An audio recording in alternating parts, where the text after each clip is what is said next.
Деген агып атат да. Ha? Ушундай агып атып туруп карагылачы. Мына моундай болуп калган да. Бул жер толуп калыптыр.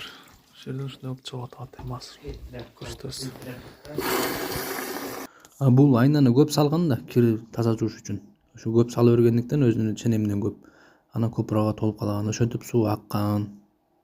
Нары кете алган эмес да. Кимге да ушундай болуп атса айткыла.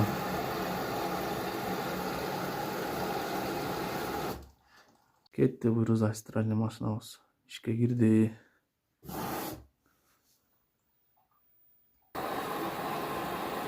Окей.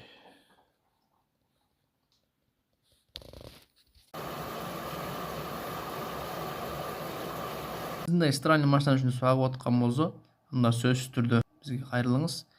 Жана тааныш туугандарыңызга видеону бөлүшкөндү унутпаңыз. Айнаны азыраак салганга аракет кылыңыздар.